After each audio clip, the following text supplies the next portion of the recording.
안녕하세요, 여러분. 자, 우리가 지난 시간까지 신체 관용어 표현을 공부하고 또 비유 표현하는 방법에 대해서도 공부를 해 보았습니다. 자, 오늘은 대화 그리고 또 언어와 문화에 관련된 강의가 듣기로 우리가 공부할 예정인데요.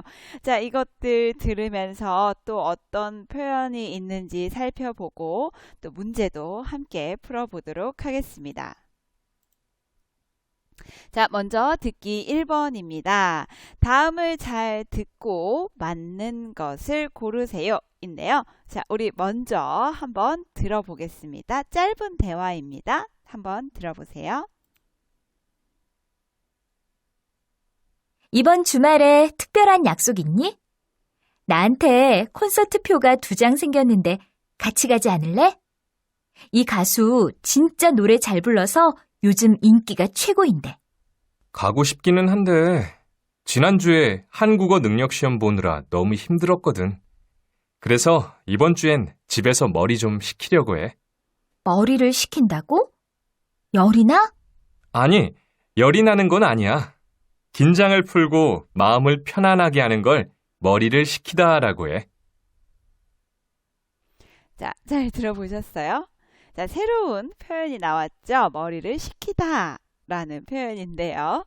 네. 자, 어떤 뜻인지 우리 좀 이따 살펴보기로 하고, 자, 보기를 한번 읽어보겠습니다. 자, 맞는 것을 고르는 문제입니다. 1번, 여자는 주말에 특별한 약속이 있다. 2번, 남자는 열이 나서 머리가 뜨겁다. 3번, 남자는 이번 주말에 집에서 쉬고 싶어 한다.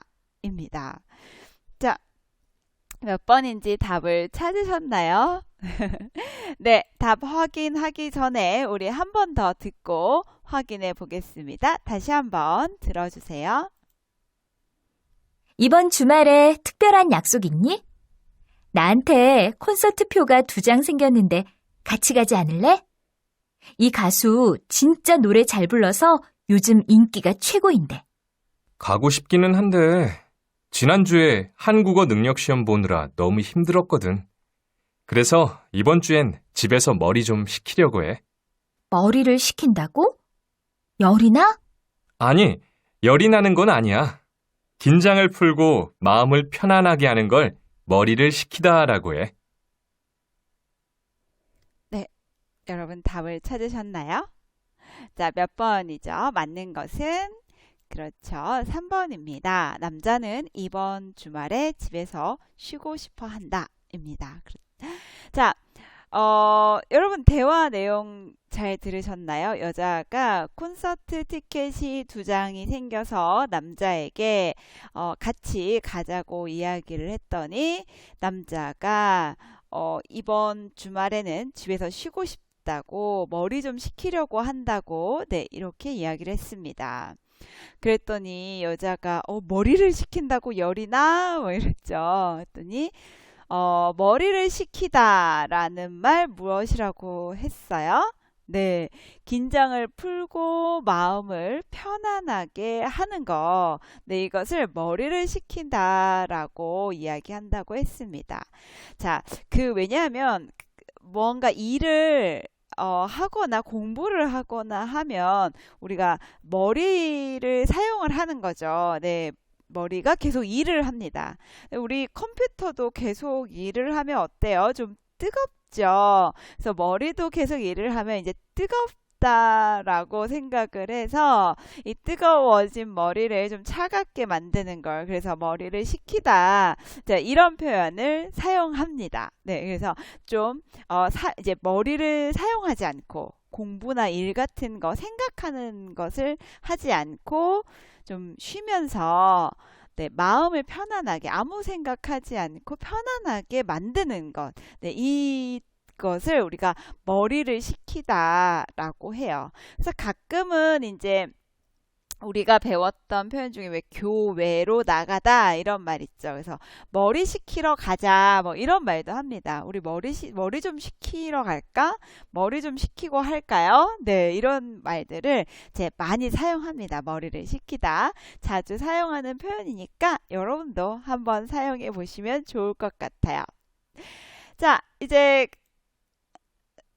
네, 대화가 나왔죠. 네, 대화 보면서 다시 한번 들어볼게요. 이번 주말에 특별한 약속 있니? 나한테 콘서트 표가 2장 생겼는데 같이 가지 않을래?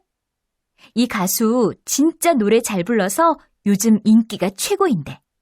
가고 싶기는 한데 지난주에 한국어 능력 시험 보느라 너무 힘들었거든.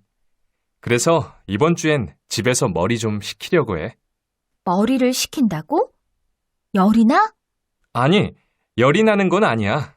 긴장을 풀고 마음을 편안하게 하는 걸 머리를 식히다라고 해. 네, 그렇습니다. 자, 여러분도 공부를 너무 많이 하면 네, 잠깐씩 머리를 식히고 다시 하시길 바랄게요. 자, 이제 듣기 2번 문제를 보겠습니다. 2번은 OX 문제예요. 자, 문제를 보기 전에 먼저 들어보겠습니다. 선배님, 회사 생활은 어떠세요?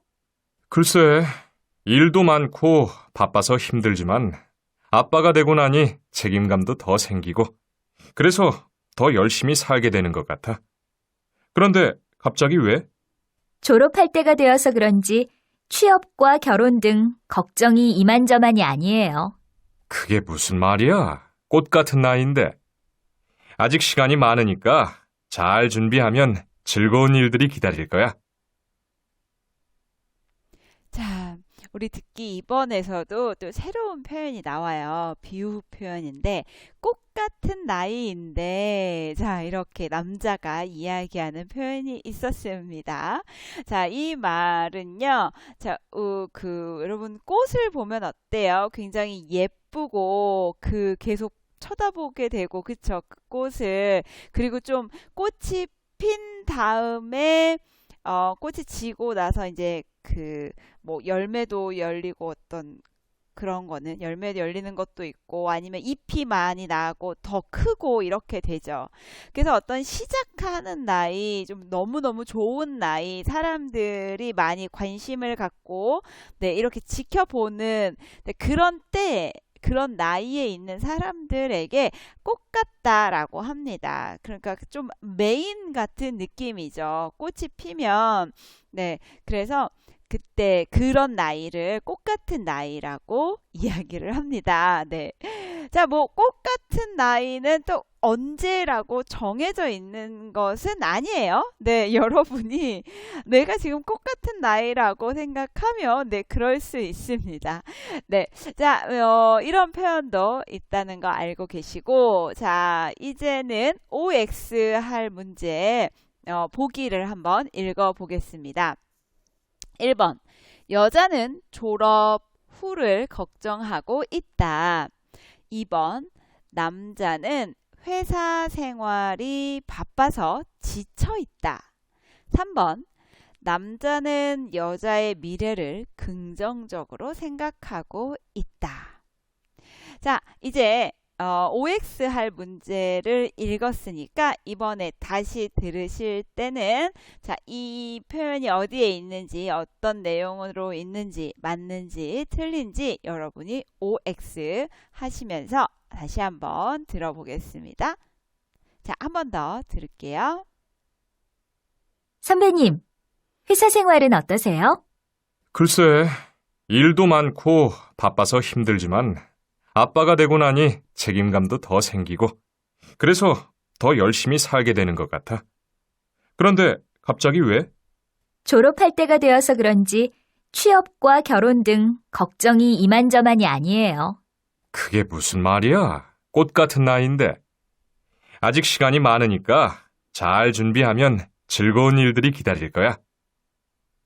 네, 잘 해보셨나요?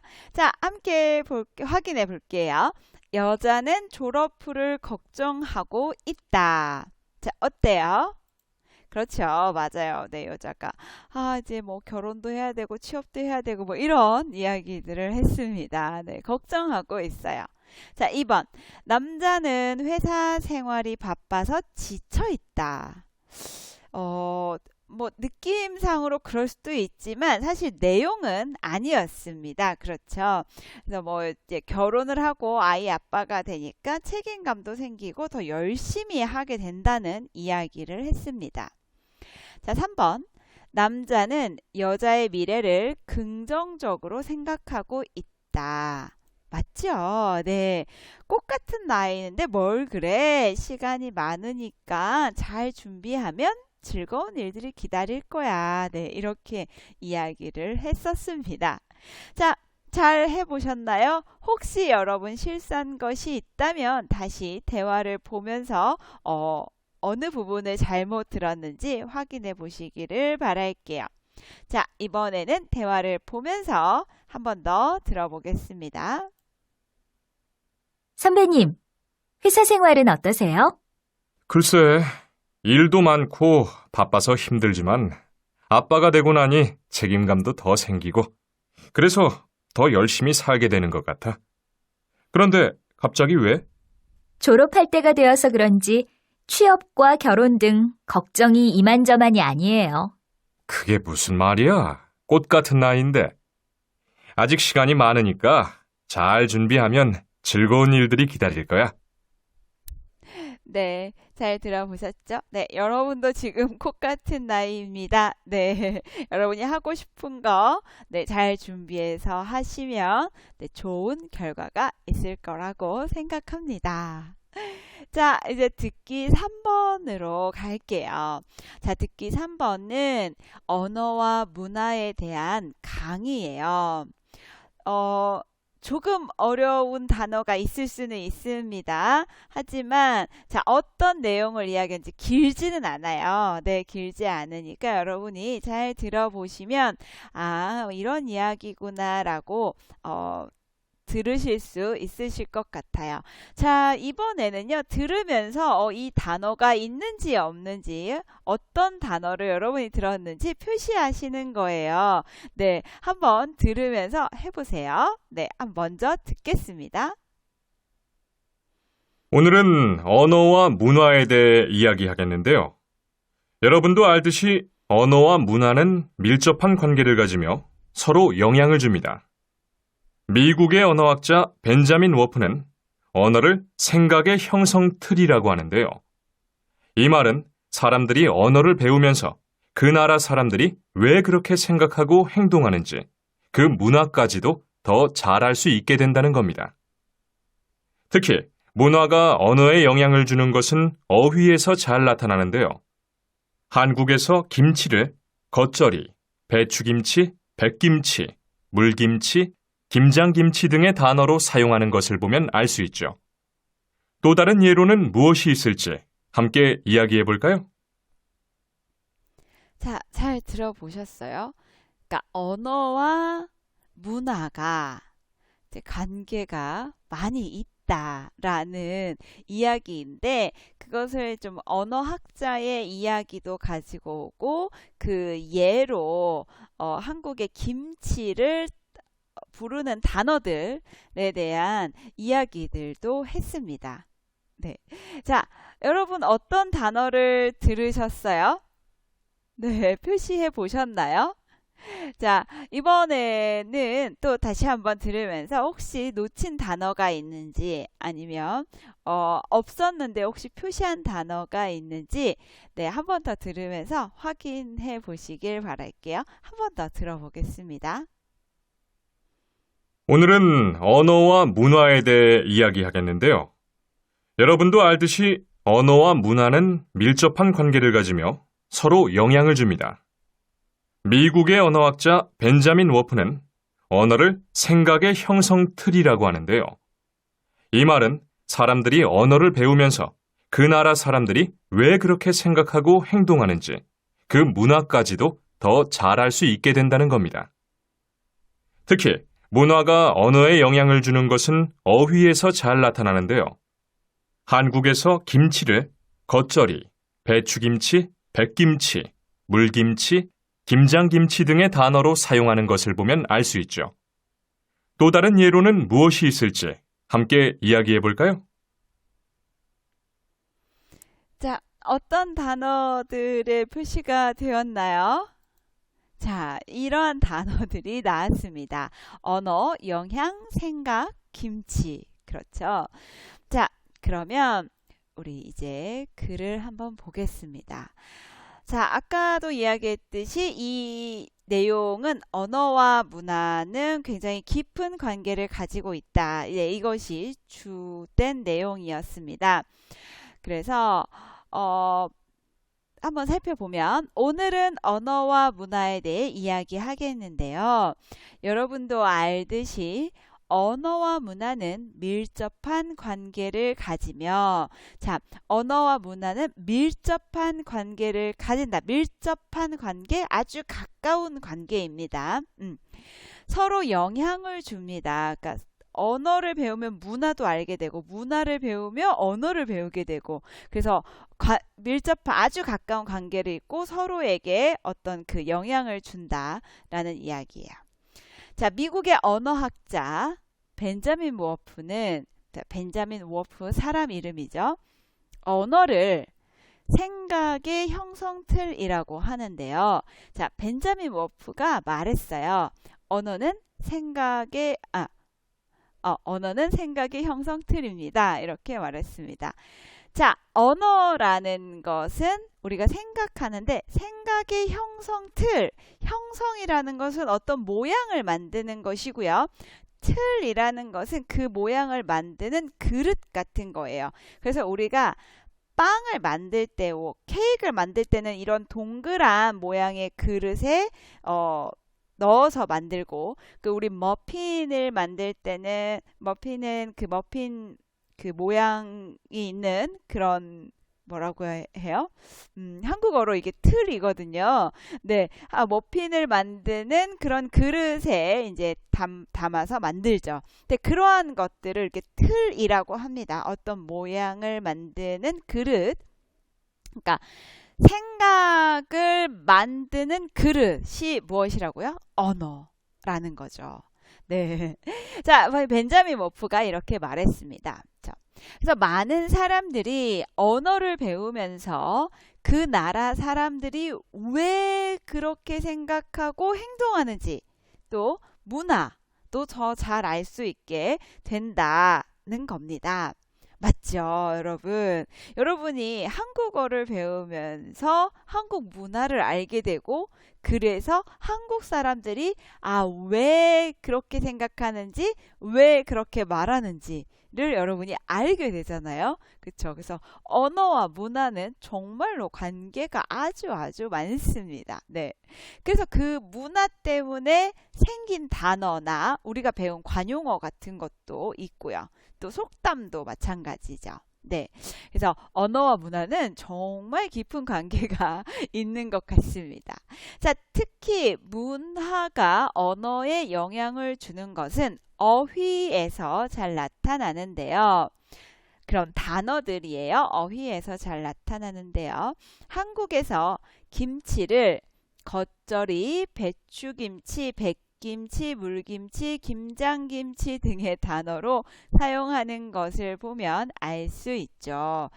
자, 이것은요, 좀 얘기하면 굉장히 긴데, 김치라는 것은요, 조금 있다가 사진을 보면서 한 번 더 설명을 해 드릴게요. 자, 김치라는 것은 그런 음식을 만드는 방법이고, 사실은 김치의 종류가 굉장히 많고 이름도 아주 많이 있습니다. 자, 또 다른 예로는 무엇이 있을지 함께 이야기해 볼까요? 네, 라고 했네요. 자, 한 번 더 여러분이 들으면서 이번엔 같이 한번 읽어보시고, 네, 그 듣고 난 후에 김치 이야기를 해보도록 하겠습니다. 오늘은 언어와 문화에 대해 이야기하겠는데요. 여러분도 알듯이 언어와 문화는 밀접한 관계를 가지며 서로 영향을 줍니다. 미국의 언어학자 벤자민 워프는 언어를 생각의 형성틀이라고 하는데요. 이 말은 사람들이 언어를 배우면서 그 나라 사람들이 왜 그렇게 생각하고 행동하는지 그 문화까지도 더 잘 알 수 있게 된다는 겁니다. 특히 문화가 언어에 영향을 주는 것은 어휘에서 잘 나타나는데요. 한국에서 김치를 겉절이, 배추김치, 백김치, 물김치, 김장김치 등의 단어로 사용하는 것을 보면 알 수 있죠. 또 다른 예로는 무엇이 있을지 함께 이야기해 볼까요? 네. 자, 잘 들어보셨어요? 네. 자, 김치 이야기를 조금 해볼게요. 자, 여러분이 자, 김치 하면 생각하는 바로 그 김치는 사실 이름이 배추김치입니다. 자, 김치라는 것은요, 그 음식을 만드는 방법, 그런 종류의 음식, 네, 그런 종류의 음식을 김치라고 하는 것이고, 자, 김치라는 그 요리, 얘는요, 여러 가지 김치가 있습니다. 여러 가지 다른 요리죠. 네, 그런 김치가 있습니다. 그 중에 가장 사람들이 많이 알고 가장 많이 먹는 김치, 바로 우리가 그냥 김치라고 말하는 것은 바로 배추김치예요. 네. 자, 그러면 배추김치가 김치의 한 종류 이름이라고 했습니다. 그래서 아까 우리가 들었던 그 이름들은요, 다 다른 김치의 이름이에요. 자, 겉절이라는 김치가 있습니다. 자, 겉절이는 또 겉절이도요. 그러니까 김치라는 큰 카테고리가 있으면 그 밑에 또 물김치, 겉절이 뭐 이런 종류가 있고 또 그 아래에도 그 재료에 따라서 조금씩 또 다른 이름이 있습니다. 겉절이도요. 무슨 뭐 봄동 겉절이, 배추 겉절이 뭐 이렇게 다양한 이름으로 그 재료가 무엇인지에 따라서 여러 가지로 또 나뉠 수가 있어요. 자, 겉절이라는 것은 아주 빨리 금방 만들어서 먹는 김치예요. 그래서 보통은 이 겉절이는 봄에 많이 먹습니다. 네, 봄에 겉절이를 많이 하고 그 채소, 야채가 처음 나와서 아주 부드러운 때에 네, 먹는 그런 김치예요. 자, 이것을 겉절이라고 합니다. 자, 그 다음엔 백김치예요. 자, 백이라는 거는요, 하얀색을 말해요. 그래서 김치인데 하얀색 김치예요. 그래서 이름이 백김치입니다.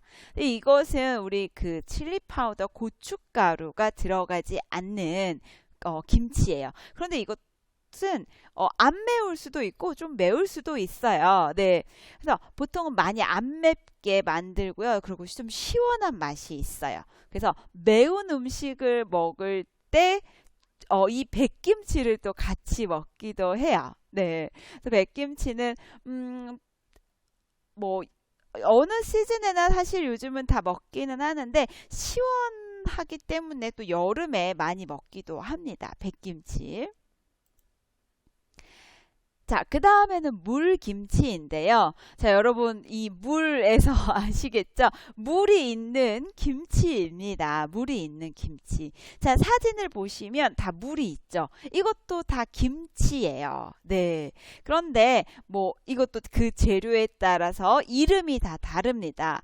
네. 열무김치, 나박김치, 동치미, 이런 다른 이름을 가지고 있어요. 그런데 물이 있어서 그냥 다 물김치라고 해요.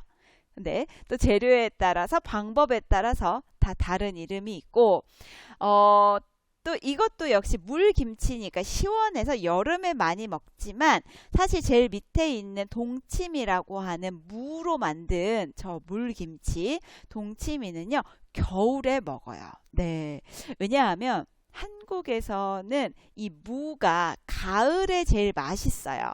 그래서 가을무라고 하는데, 그리고 또 그때 가을에 이제 그 채소들을 뭐라고 해야 되죠? 걷어들인다고 하는데, 네, 이제 겨울이 오기 전에 그 농사가 끝이 나요. 그래서 그때 무가 많이 나오고 그때 무가 제일 맛있습니다. 그래서 겨울 동안에 먹을 물김치를 만드는데 이곳의 이름이 바로 동치미예요. 네, 그래서 무로 만드는 물김치입니다. 자, 이렇게 물김치이지만 다양한 모습의 물김치가 있습니다. 그리고 김장김치인데요. 자, 김장김치 하면 사실 역시 또 우리 배추김치를 제일 많이 생각해요. 왜냐하면 배추김치를 제일 많이 먹고요. 제일 많이 만들어요. 하지만 김장김치라고 하면 배추김치만은 아니에요. 자, 여러분 여기 사진에서 보듯이 여러 가지 김치들이 있죠. 그러니까 이 김장김치라는 것은 겨울 동안에 먹을 김치를 만드는 것이에요. 그 김치, 겨울 동안에 먹을 김치가 바로 김장김치예요. 그러니까 배추김치만 먹겠다 하면 배추김치만 만들 수 있고요. 또 다른 김치, 무김치나 아니면 여러 가지 또 여기 알타리 파김치 이런 것들이 있는데 다른 김치도 같이 만들겠다 하면 네, 만들 수 있죠. 그래서 그때 가을에 겨울을 위해서 만드는 김치를 다 김장김치라고 부릅니다. 자, 이렇게 어때요? 김치에만도 한국의 문화가 굉장히 많이 들어있죠. 네, 그래서 그거에 따라서 다 다른 이름을 가지고 있습니다. 그러니까 여러분이 김치를 공부하려면 한국의 문화를 모르면 김치를 공부할 수가 없게 되겠죠. 네, 이렇게 언어와 문화는 굉장히 밀접한 관계를 가지고 있다라는 거 김치를 통해서 한번 살펴보았습니다. 다음에 기회가 되면 김치에 대해서 좀 더 자세하게 좀 더 한국의 문화와 같이 공부를 해보면 좋을 것 같아요. 자, 오늘은 좀 간단하게 김치와 문화에 대해서도 공부해봤고 또 대화하고 강의 들으면서 새로운 표현도 함께 공부해 보았습니다. 여러분 오늘 새롭게 알게 된 표현 또 한번 이렇게 써서 책상 위에 붙여놓고 또 한 번씩 사용해 보세요. 네, 그러면 여러분의 표현이 될 것입니다.